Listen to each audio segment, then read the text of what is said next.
was gonna say I don't want any real sad stories. No, it's the other kind of sad story where you're like, aw. um, in the Overwatch cookbook that we got for Abby, there's a recipe for orange creme caramel. Mm-hmm. I've never made creme caramel or any other type of flan, so I wanted to do it exactly by the book, because the first time you do a recipe, you do it by the book, and it calls for orange liqueur, so I went and got some triple sec, and I made this. I'm the only one in the house that'll eat it. There were 6 servings. Now there's like 3. You know, I hear that that's disappointing when you're the only one who will eat the dessert, but I'm just It's a lot of work, and it turned out really well, and everyone, well, okay, the Morgans were willing to try it, and that was it. Jason won't eat anything with alcohol in it. I've known this all our life together because he grew up with alcoholics. The very smell of it just pisses him off, and I've tried to respect that, but I don't have that conditioning. Alcohol is nummy, and it isn't problematic for me. So I was like, it's my birthday week. I'm going to have some triple sec in my flan. And it's perfect, and I want to share the love. And yeah. That's just not, yeah. They're like, sorry. why didn't you make it without the alcohol? And I'm like, because I didn't want to. Also, then it wouldn't be orange. It still would, because it has orange juice in it as well. And I could probably replace the triple sec with juice because it needs that much moisture, but I don't know. It's sad. I think Emily could still eat it, although she's laying off the wheat and the this doesn't have wheat. She's laying off the milk. It does have milk. I would eat it. I would have to take Lactaid, but I would eat it. Right? I might try to serve it up to her with Lactaid. Well, I mean, it depends on why she's laying off the milk. And you know how we're cursed when it comes to desserts. So when a dessert goes well, I want to like shout it to the rooftops and share it with the neighbors. And well, maybe not. Let's see, what direction are we facing? Those neighbors, yes, not those neighbors. Those neighbors have a Trump sign in the yard. Oh yeah, they get nothing. They get no nice things. You get nothing. It's funny because I used to make an effort to like make trays of cookies and things at Christmas and take them to the neighbors. And I gave up on her because every time I brought her something, she'd bring me like a bigger one the next day. And I was like, I'm not down for Christmas to be a competition. I mean, on the one hand, yes, but on the other hand, if you let her win, then you just have a net positive amount of cookies. Right, but my cookies were better than her cookies. Oh, well, in that case, fuck it. Hers always tasted a little like the kind you get out of a tube, maybe. Mm-hmm. Yeah, that could be. Yeah. Yeah. Speaking of celebratory things, because I know we talked about this on Monday, but I kind of forgot. You're celebrating on Friday, right? I'm starting the celebration on Friday, doing a date day with my man. So what about next Monday? Is that a part of the celebration, or are we podcasting? Yeah. What's happening? Absolutely. We will podcast. We will celebrate. I will wear a birthday hat or something. Wings. Paint "fuck you, I'm 40" across my face. Something like that. Something.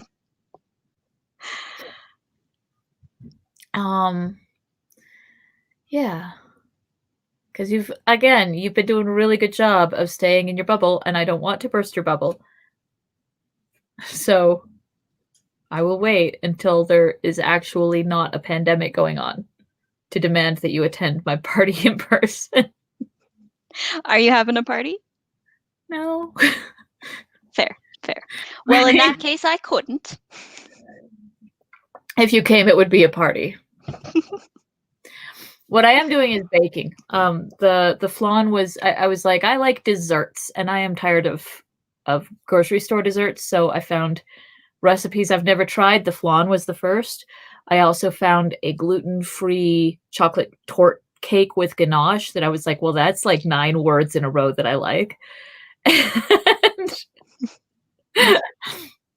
And then the other things have wheat, but I think I can handle them in small doses. One is the Russian honey cakes that have like 75 layers. Mm-hmm. And the other is a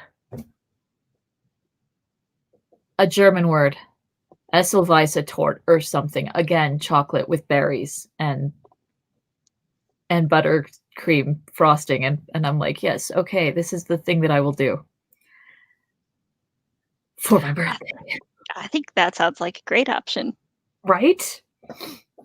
I'll send you some via a decontaminated courier. I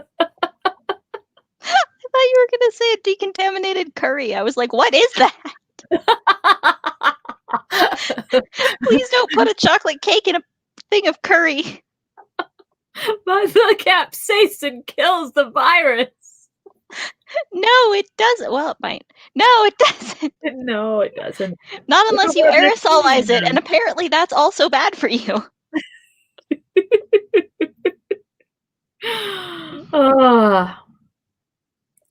Yeah, we've all managed to stay healthy up in here so far. So let's keep up the good work. Oh, and yes, and we voted. I told you that one. And shall we read? Do you have things to share? What do you want to share with the class? Well, I will show my project because I'm not reading tonight, as I recall. That is correct.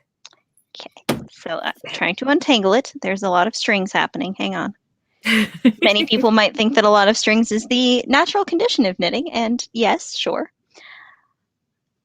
This is my project. Ooh, that's neat. I have a finished one. Hang on, let me grab it, and I'll show you what it's going to look like. Yeah. Mostly what it's going to look like. I have some tweaks to make.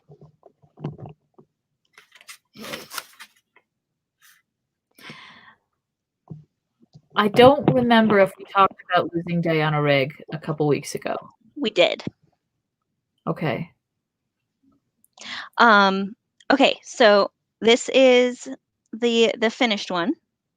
There. Ooh. So it's a little fingerless glove. The witchy ones that I was working on are in semi-permanent timeout for being annoying. Right, because you had to make them 4 times. Because I had to make them 4 times and they still didn't freaking fit. And I was like, you know what? We're just gonna. And then I found, so I started knitting these probably 10 years ago. And it's my own little homebrew design. I love it. Thank you. I think it strikes me as being very Art Deco, kind of like 20s wallpaper style. Absolutely. Right? So I'm gonna change this ribbing right here to be dark blue and not light blue because I feel like the light blue messes with it and it looks less sophisticated. But anyway, that's what I'm doing. Yeah. And yeah. Is it light blue and black or light blue and dark blue? It's light blue and very, very dark navy. Okay. It looks black from here. It looks black in person too.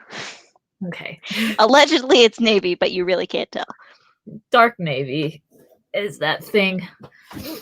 Oh, I was reading a Heinlein short story. Actually, I was reading the introduction to the short story, and the introductions are frankly better than the fiction because he got into writing because he found out he had a knack for it and he wanted to pay off his mortgage. Mm-hmm. And he was like, I'll pay off the mortgage and then I'll be done writing. And he told that to a writer friend who was like, oh, you sweet summer child. There's no such thing as a retired writer, you poor man. You'll learn. But one of his many anecdotes is about how the editor of a magazine, he had a deal going with this editor that the first time this editor sent something back to him, he would stop sending the man things, and he was his biggest provider of copy. So the man was blackmailed into accepting. And there's a throwaway line in one of his anecdotes about how an editor, I don't even remember if it's the same one. I think it's not. An editor said he really wanted to read a story that was this, and then told a story and was like, I wish someone would write that. And Heinlein was like, if you promise me right now you'll buy it, I'll write it. And he did, but he had to remove all the racist elements from the story. And that's a throwaway line. Like, he doesn't like it. He's anti-racist. And I was like, I hate a lot of things about him because he was a weird old duck, but I really like that he was that woke on that topic at the very least. He had something. He had something going for him. Yeah. He was ahead of his time in some ways, and either very ahead of his time in others, or not so much. Not so much.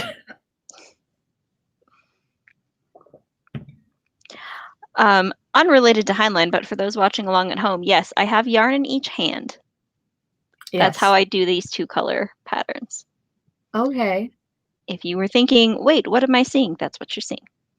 It reminds me of that scene in Through the Looking Glass where every time Alice looks at the sheep again, it's got another pair of needles until it's knitting with like 47. It's got this massive wad of needles. Yes. The needles themselves are not multiplying. There are 5. Okay, so far. Keep watching, people. Now I wish I had started on 3 because that would have been really funny. Oh. Next time. You are not the sheep in the shop of curiosities. Or whatever that was. It's been Last I checked, I was not a sheep at all, but you can't tell from how crazy my hair is today, so. Oh, before we get started, I have a Halloween costume plan that I'm really excited about. Tell. Someone on Tumblr drew a queer Harley Quinn, like fan art, and it had my same cowlick right here in the front that kind of like swoops. Oh, awesome. So, and I was like, okay, I have like half of the things that I need for this costume, so I got the other half, and they're on their way. So I'll be shaving down the sides again, bleaching it out, doing like the half blue, half pink, and then 1 pink shoe, 1 blue shoe, 1 pink earring, 1 blue earring, a black and red flannel, and suspenders. I love it. I'm excited. Meanwhile, you've got that never gonna give you up hair. That might be the meanest thing you've said to me today. In that case, I take it back and apologize. No, it's mean because it's true. It's not actually mean. I'm just very attacked. You shouldn't be. I appreciate you. You're never gonna let me down. Do not run around and desert me. Fine, I'm never gonna make you cry. This is one of the peak moments of 2020, like social distancing humor, is just removing yourself from the video call. Can't see my lip shaking.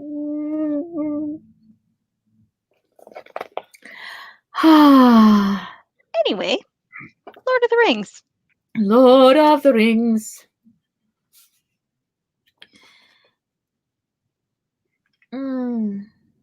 Let us go and have lunch then? I think so.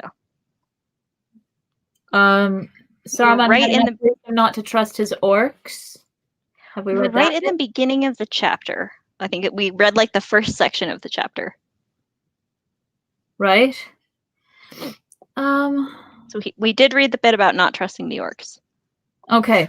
There's a little gap there, so. Yes, that's where we were. Well, let us go and have lunch then, said the dwarf. The hobbits led the way, and they passed under the arch and came to a wide door upon the left at the top of a stair. It opened direct into a large chamber with other smaller doors at the far end and a hearth and chimney at one side. The chamber was hewn out of the stone, and it must once have been dark, for its windows looked out only into the tunnel. But light came in now through the broken roof. On the hearth, wood was burning. "I lit a bit of a fire," said Pippin. "It cheered us up in the fogs. There were few faggots about, and most of the wood we could find was wet. But there is a great draught in the chimney. It seems to wind away up through the rock, and fortunately it has not been blocked. A fire is handy. I will make you some toast. The bread is 3 or 4 days old, I am afraid." Aragorn and his companions sat themselves down at one end of a long table, and the hobbits disappeared through one of the inner doors. "Storeroom in there, and above the floods, luckily," said Pippin, as they came back, laden with dishes, bowls, cups, knives, and food of various sorts. "And you need not turn up your nose at the provender, Master Gimli," said Merry.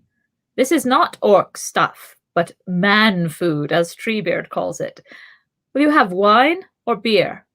There's a barrel inside there, very passable. And this is first-rate salted pork. Or I can cut you some rashers of bacon and broil them if you like. I am sorry there is no green stuff. The deliveries have been rather interrupted in the last few days. I cannot offer you anything to follow but butter and honey for your bread. Are you content?" "Indeed, yes," said Gimli. "The score is much reduced." The three were soon busy with their meal, and the 2 hobbits, unabashed, set to a second time. "We must keep our guests company," they said. "You are full of courtesy this morning," laughed Legolas.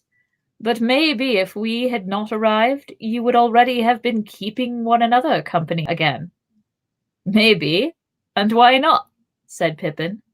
"We had foul fare with the orcs, and little enough for days before that. It seems a long while since we could eat to our heart's content." It's a good point. Yeah, it has been a while. Yeah. Like I'm going to shame you for eating, like really, after starvation rations and the whipping and these fuck you.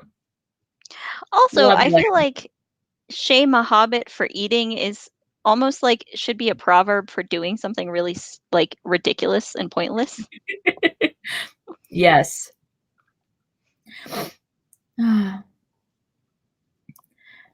"It does not seem to have done you any harm," said Aragorn. "Indeed, you look in the bloom of health." "Aye, you do indeed," said Gimli, looking them up and down over the top of his cup.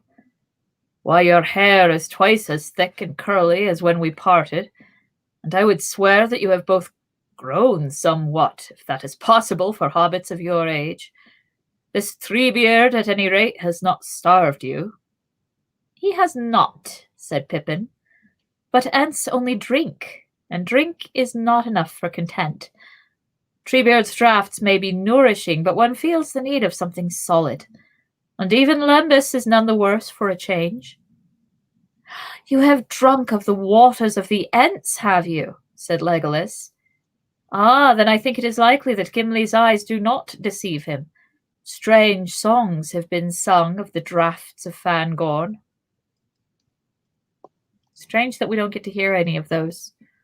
I want to hear the ballad of the elf that wandered deep into the woods and came back 10 days later 2 feet taller.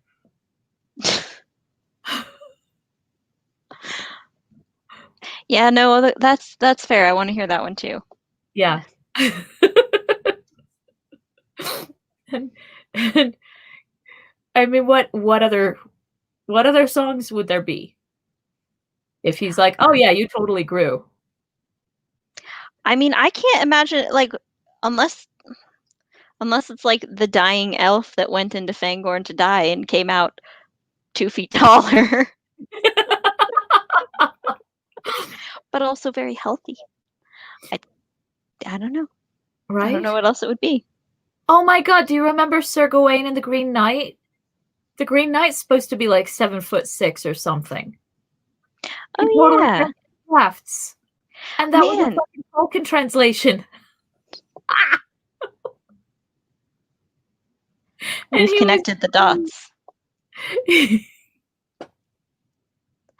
Man, That's canon. The Green Knight was an elf who drank Ent drafts. I'm just thinking, weren't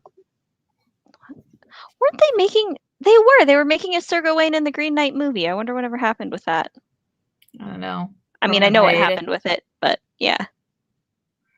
I wonder if they're planning to finish it up anytime soon. They were seriously teasing some Silmarillion shit when they did The Hobbit. There was a lot of otherwise pointless, possibly still pointless, actions taken. Did we talk about the Amazon Lord of the Rings? I don't know if we did, but I have heard about it, and the fact that they're going for more of a adult-themed Middle-earth. Sex and nudity. Why? Why? I don't get it. For what reason? What reason? Of course, when you say sex and nudity on television, for what reason, it sort of answers itself. I mean, sure, but this particular property, I mean, like, they didn't put a lot of sex and nudity in Peter Rabbit either. No. And that was about rabbits.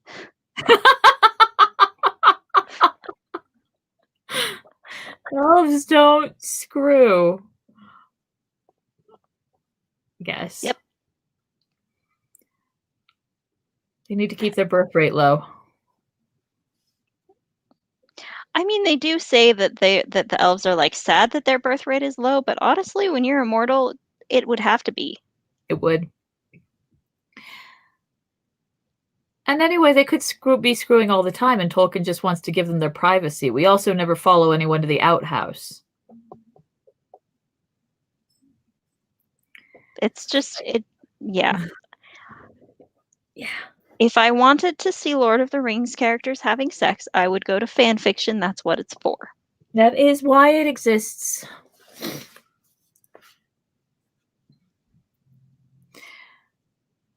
But I still would love to. I mean, beyond the Green Knight, I think it would be fucking awesome. I need to read some fan songs about the drafts of Fangor. Many strange tales have been told about that land, said Aragorn. I have never entered it. Come, tell me more about it, and about the Ents. Ents, said Pippin. Ents are... Well, Ents are all different, for one thing. But their eyes now? Their eyes are very... odd. He tried a few fumbling words that trailed off into silence. Oh, well, he went on. You have seen some at a distance already. They saw you at any rate and reported that you were on the way. And you will see many others, I expect, before you leave here. You must form your own ideas. No, no, said Gimli. We are beginning the story in the middle. I should like a tale in the right order. Starting with that. Right. Around here. You're getting an answer at all. Sorry, go ahead. Well, he's not talking to Gandalf, so that helps. Starting with that strange day when our fellowship was broken. You shall have it if there is time, said Merry. But first, if you have finished eating, you shall fill your pipes and light up. And then for a little while we can pretend that we are all back safe at Bree again, or in Rivendell. He produced a small leather bag full of tobacco. They smoked at Rivendell, which means that somewhere there are elegant Art Nouveau sculptural ashtrays. Either that, or it means that somewhere there is an elf who's really pissed off about where they knocked out their pipes. Yeah. He produced a small leather bag full of tobacco. We have heaps of it, he said, and you can all pack as much as you wish when we go. We did some salvage work this morning, Pippin and I. There are lots of things floating about. It was Pippin who found 2 small barrels washed up out of some cellar or storehouse, I suppose. When we opened them, we found they were filled with this, as fine a pipeweed as you could wish for, and quite unspoiled. Gimli took some and rubbed it in his palms and sniffed it. It feels good, and it smells good, he said. It is good, said Merry. My dear Gimli, it is Longbottom Leaf. There were the Hornblower brand marks on the barrels, as plain as plain. How it came here, I can't imagine. For Saruman's private use, I fancy. I never knew that it went so far abroad, but it comes in handy now. It would, said Gimli, if I had a pipe to go with it. Alas, I lost mine in Moria, or before. Is there no pipe in all your plunder? No, I'm afraid not, said Merry. We have not found any, not even here in the guard rooms. Saruman kept this dainty to himself, it seems. And I don't think it would be any use knocking on the doors of Orthanc to beg a pipe of him. We shall have to share pipes, as good friends must, at a pinch. Half a moment. Okay. Right? Sharing pipes at a pinch. Half a moment, said Pippin. Putting his hand inside the breast of his jacket, he pulled out a little soft wallet on a string. I keep a treasure or 2 near my skin, as precious as rings to me. Here's one, my old wooden pipe, and here's another, an unused one. I have carried it a long way, though I don't know why. I never really expected to find any pipeweed on the journey when my own ran out, but now it comes in useful after all. He held up a so that's a message to all us small-scale hoarders. If you've traveled 250 miles with an extra pipe for no reason, it will come in handy. Just hang on to it. He threw away his brooch rather than get into that and get the extra pipe. Well, I mean, I feel like that actually made logical sense. It totally did. They would have been like, what the fuck did he drop a pipe here for? Yeah, they would have been like, I didn't know the orcs smoked. That's too bad. Anyway, wish we knew if our friends were alive. Yeah, right. Gosh, they would have dropped something meaningful like a brooch or something if they wanted to communicate.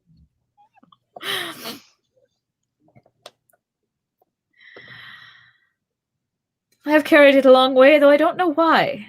I never really expected to find any pipeweed on the journey when my own ran out, but now it comes in useful after all. He held up a small pipe with a wide flattened bowl and handed it to Gimli. Does that settle the score between us? He said. Settle it? Cried Gimli. Most noble hobbit, it leaves me deep in your debt. Because Gimli never says the wrong thing.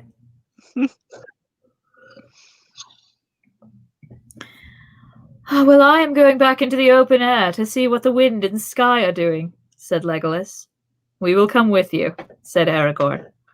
They went out and seated themselves upon the piled stones before the gateway. They could see far down into the valley now. The mists were lifting and floating away upon the breeze. Now let us take our ease here for a little, said Aragorn. We will sit on the edge of ruin and talk, as Gandalf says, while he is busy elsewhere. I feel a weariness such as I have seldom felt before. He wrapped his grey cloak about him, hiding his mail shirt, and stretched out his long legs. Then he lay back and sent from his lips a thin stream of smoke. Look, said Pippin. Strider the Ranger has come back. He has never been away, said Aragorn. I am Strider and Dunedain too, and I belong both to Gondor and the North.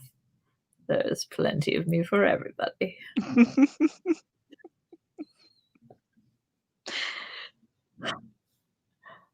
He didn't say that last. No, really? I do appreciate that Aragorn has a very clear sense of identity. I mean, it leads him to announce his name to every fucking buddy in the world, but Right. But they're like, Name oh, will look, be a there's our bad old title. friend. And he's like, yeah, that's always been me. Yeah. It's one of my titles. We're cool.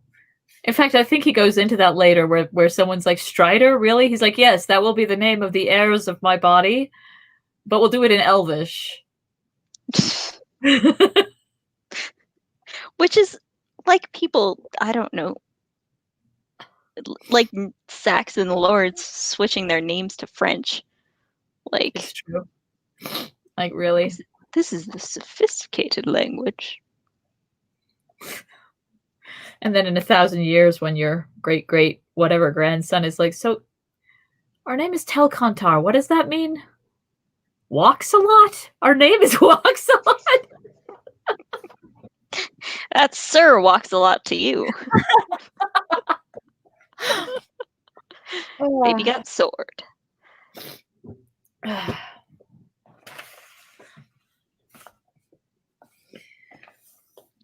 I'm sorry, my brain just went, my anaconda don't, my anaconda don't, my anaconda don't want none unless you got Anduril, Sword of the North.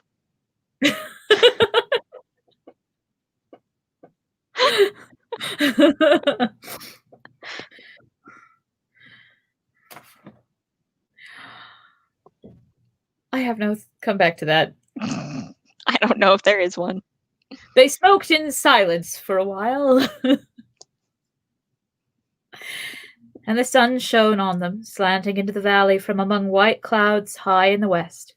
Legolas lay still, looking up at the sun and sky with steady eyes, and singing softly to himself. Just staring directly into the sun? Yeah, well, I mean, elves can do that. That's one of the things that makes them special. Elves do that. Yeah, elves do that. I'm so glad you got that reference. By the way, for anyone who didn't get that reference, that is a reference to Long Kiss Goodnight. Go watch it right now. It's so good.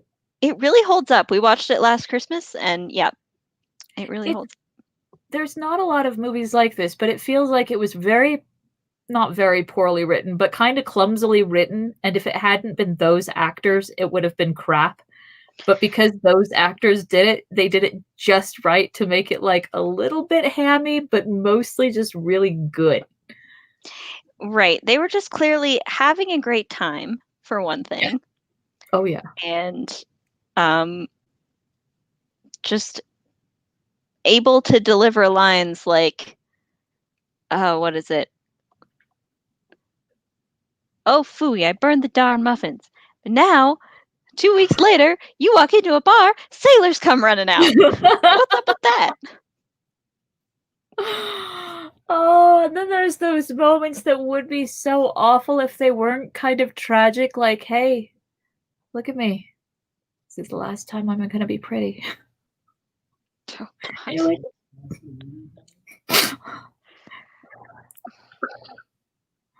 yeah, that one is like, only Gina. To take it back into the funny realm, then there's he's checking out the jogger and he's like, you could see her coming around the corner. You got time to comb your hair.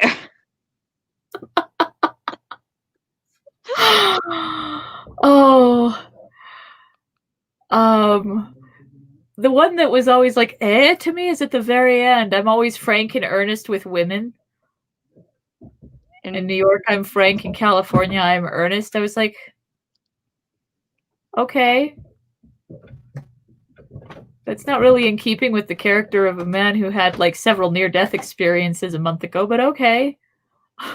Well, I think it's just like a really bad dad joke. It's so bad. Which probably is in keeping. Touch me, cowboy. I think I need another bath. Anyway, we are probably boring everyone who has not seen this movie. But the point is, if you had seen it, you would get these jokes or references. And if you're like me, haven't seen it in about 10 years, you probably want to go watch it again because my brain presented it to me. Cool. At least it was a few months ago.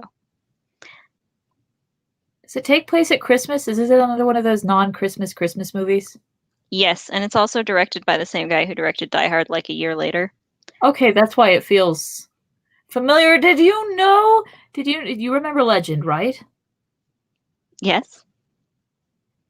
Did you know Legend was a Ridley Scott film? I did not.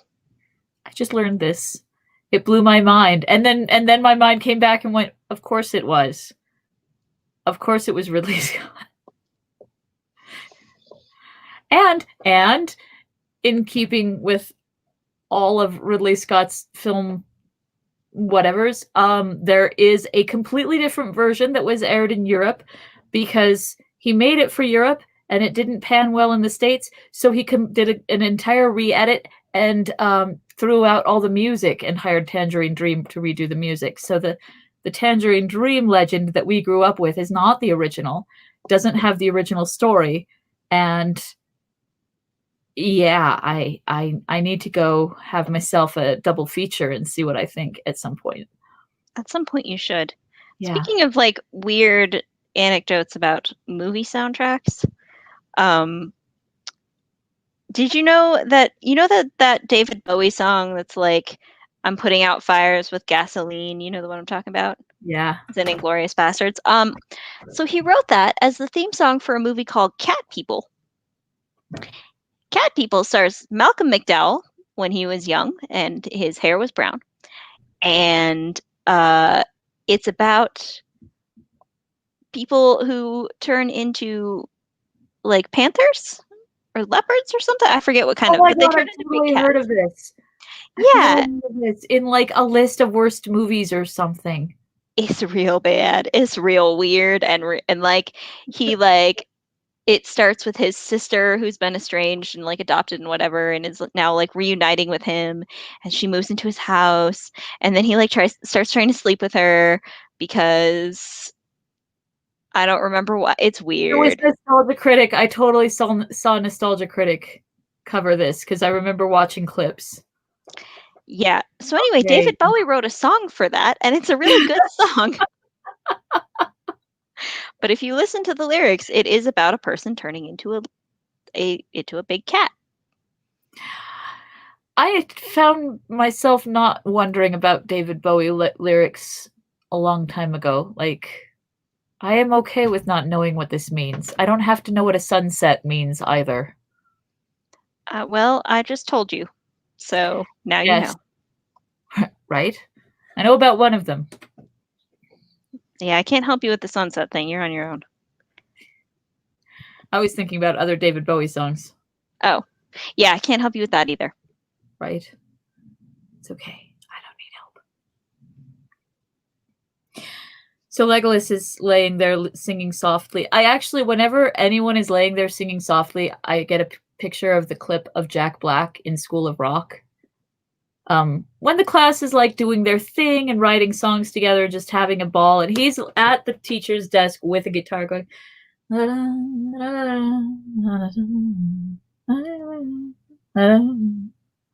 strum, strum, strum, strum. It's another good movie. I haven't seen that since it came out. It's good as long as you don't ask any questions. I'm fairly confident it's illegal to impersonate a teacher and spend 3 months teaching kids absolute garbage, which is what the school board would think of a rock and roll crash course. So yeah, I'm pretty sure that's like a capital crime, and he wouldn't have to. He wouldn't be teaching an after-school club at the end of the movie. I mean, okay, but that's like typical comedy suspension of disbelief. Yeah, we can do that. I think I like it because they don't win. There was such a long-running trope of our protagonists are in a contest. It's the biggest thing ever. Are they gonna win? Oh my god, they won! And the fact that ours don't is in that movie is rather refreshing. I can see that. Yeah. And he's bitching about it. The kids are like, hey, Sex Pistols never won anything. Don't let the man get you down. Anyway, so Legolas is doing a Jack Black impersonation. Yeah, that's what I got out of that. Yes. At last he sat up. "Come now," he said. "Time wears on, and the mists are blowing away, or would if you strange folk did not wreathe yourselves in smoke. What of the tale?" "Well, my tale begins with waking up in the dark and finding myself all strung up in an orc camp," said Pippin. Just dive right into it, Pippin. No preamble. Are you there? You've frozen for me. I wonder which of us has froze.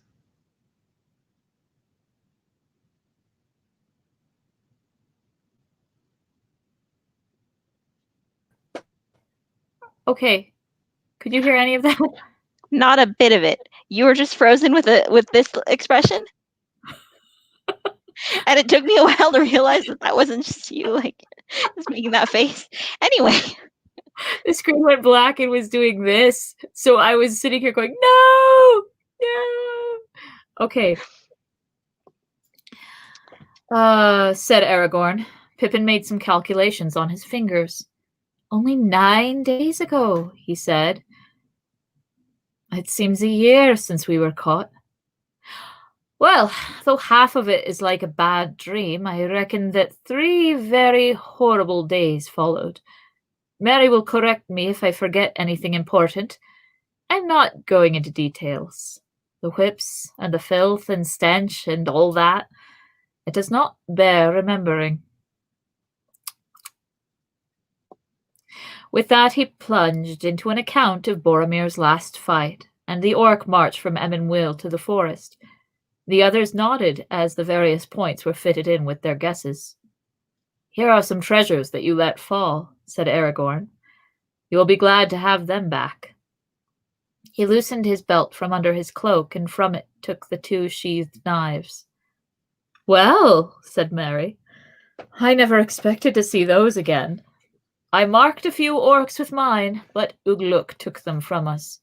How he glared! At first I thought he was going to stab me, but he threw the things away as if they burnt him." "And here also is your brooch, Pippin," said Aragorn. "I have kept it safe, for it is a very precious thing." "I know," said Pippin. "It was a wrench to let it go, but what else could I do?" Could have dropped a pipe. We've already discussed that wouldn't have helped.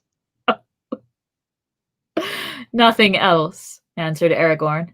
"One who cannot cast away a treasure at need is in fetters. You did rightly."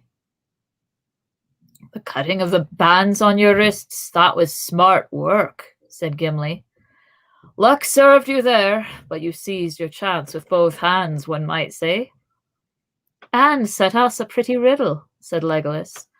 "I wondered if you had grown wings." "Unfortunately not," said Pippin. "But you did not know about Grishnak."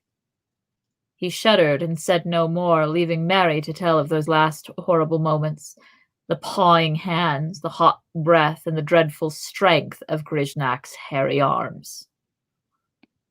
Every time they describe him, he sounds rapey. Yep.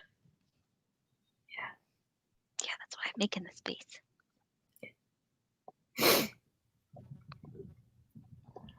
"All this about the orcs of Barad-dûr, or Lugburs as they call it, makes me uneasy," said Aragorn. "The Dark Lord already knew too much, and his servants also, and Grishnak evidently sent some message across the river after the quarrel. The Red Eye will be looking towards Isengard, but Saruman at any rate is in a cleft stick of his own cutting."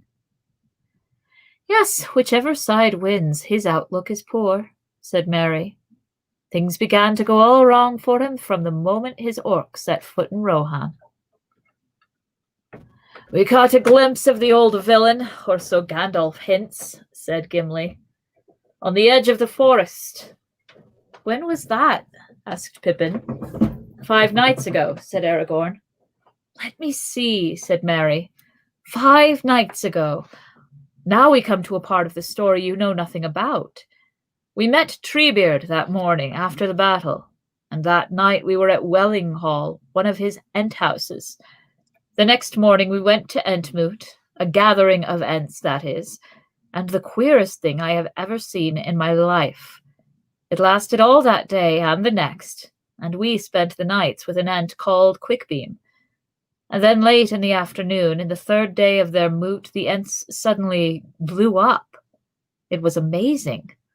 The forest had felt as tense as if a thunderstorm was brewing inside it. Then all at once it exploded. I wish you could have heard their song as they marched. If Saruman had heard it, he would be 100 miles away by now, even if he had had to run on his own legs, said Pippin. Though Isengard be strong and hard, as cold as stone and bare as bone, we go to war, to hew the stone and break the door. Rah! There's one for the thumbnail. I didn't see your face, but hopefully it will. There Hopefully was it won't be me going. more.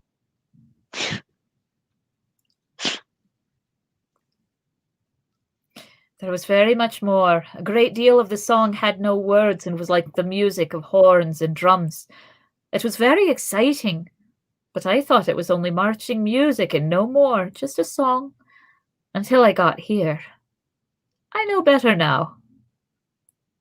We came down over the last ridge into Nan Coronir after night had fallen, Mary continued. It was then that I first had the feeling that the forest itself was moving behind us. I thought I was dreaming an Entish dream, but Pippin had noticed it too. We were both frightened, but we did not find out more about it until later. It was the horns, or so the Ents call them, in short language. Treebeard won't say much about them, but I think they are Ents that have become almost like trees, at least to look at. They stand here and there in the wood or under its eaves, silent, watching endlessly over the trees. But deep in the darkest dales there are hundreds and hundreds of them, I believe. There is a great power in them, and they seem able to wrap themselves in shadow. It is difficult to see them moving, but they do. They can move very quickly if they are angry. You stand still looking at the weather, maybe, or listening to the rustling of the wind, and then suddenly you find that you are in the middle of a wood, with great groping trees all around you. They still have voices and can speak with the Ents. That is why they are called horns, Treebeard says. Now, of course, now it all makes sense. Oh, naturally. Yeah. But they have become queer and wild, dangerous. I should be terrified of meeting them if there were no true Ents about to look after them. Well, your hand is huge. Well, sorry. I'm looking at where I want to put the thumb, and I was just like, doo doo doo doo doo doo. Your hands are nicer than mine. I've got chunky hands. Hobbit. My hands are all like bony and stringy, so they do like not. I don't know. I don't know about nice. Let's just say that. Okay.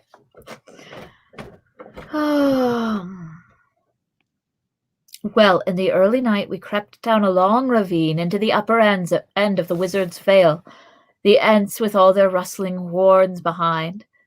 We could not see them, of course, but the whole air was full of creaking. It was very dark, a cloudy night.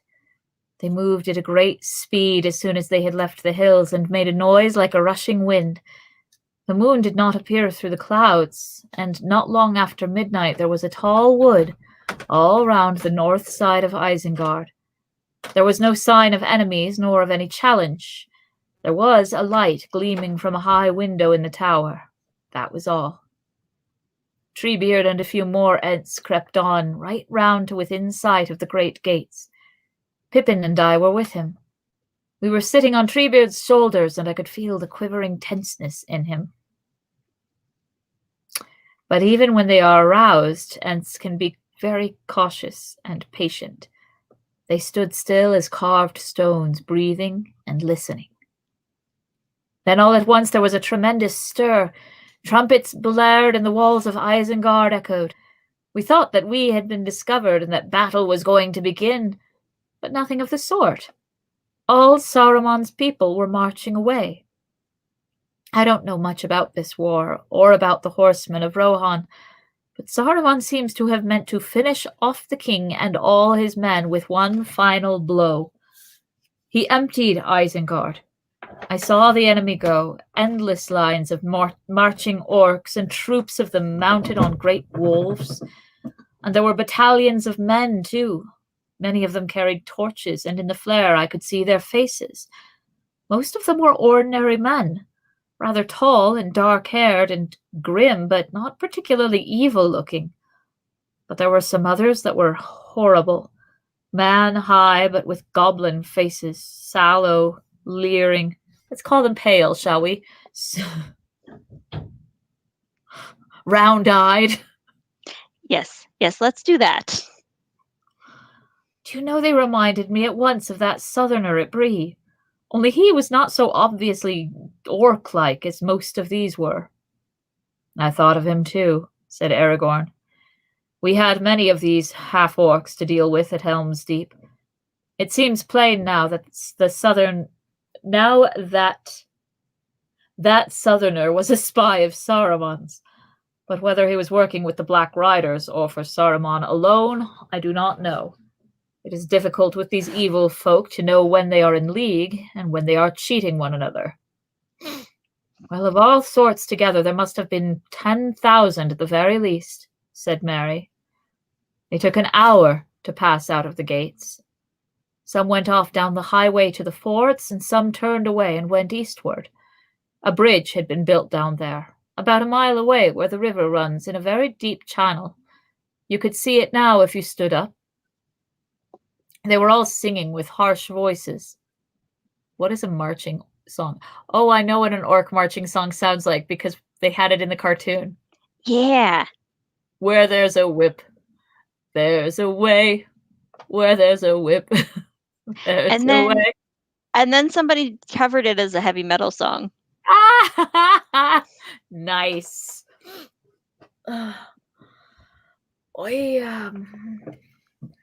They were singing with harsh voices and laughing, making a hideous din. I thought things looked very black for Rohan, but Treebeard did not move. He said, "My business is with Isengard tonight, with rock and stone." But though I could not see what was happening in the dark, I believe that horns began to move south as soon as the gates were shut again. Their business was with orcs, I think. They were far down the valley in the morning, or at any rate there was a shadow there that one couldn't see through.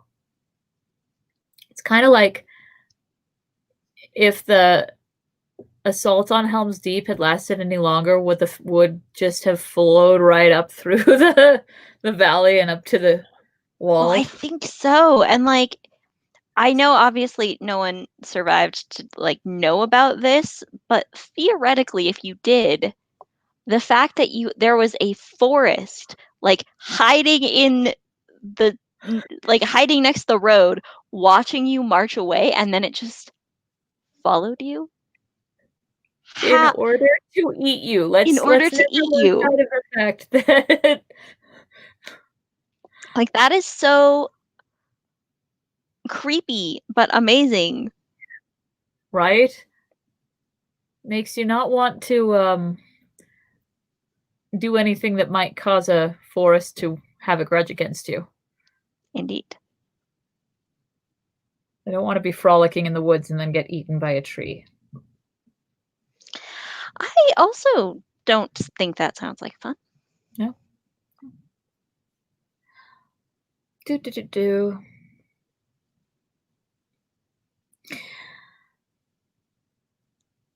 As soon as Saruman had sent off all his army, our turn came. Treebeard put us down and went up to the gates and began hammering on the doors and calling for Saruman. There was no answer except arrows and stones from the walls. But arrows are no use against Ents.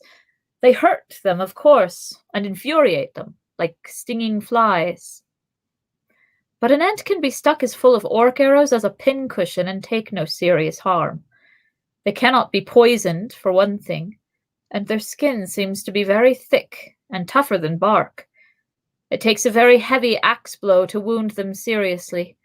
They don't like axes, but there would have to be a great many axemen to one ent. A man that hacks once at an ent never gets a chance of a second blow. A punch from an ent fist crumples up iron like thin tin. We're going to stop there because there's not any more gaps for a while.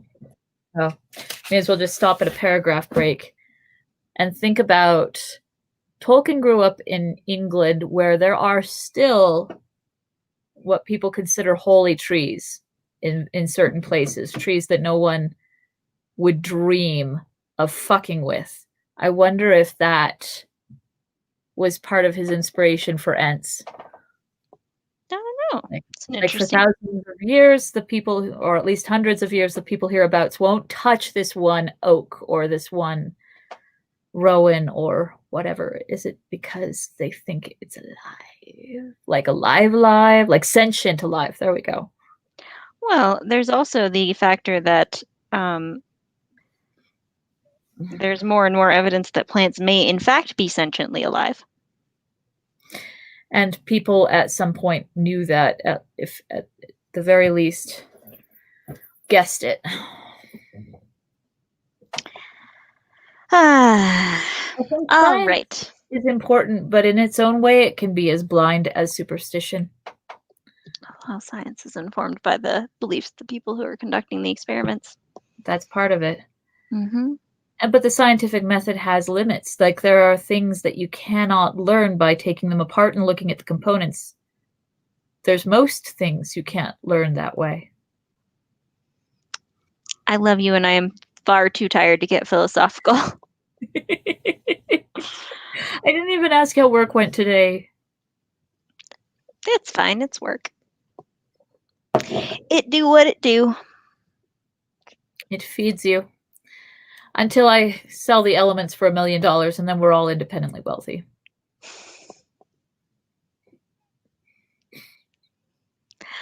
All right. I love you. I am going to go because, as you can probably see by the slow drooping of my eyes, I'm quite tired. I'm tired too, and I love you so much. I love you too. I'll see you on Monday. Yes, indeed. On my birthday. On your birthday. I'm not dead. All right. Cuidado. Llamas. Bye. Bye.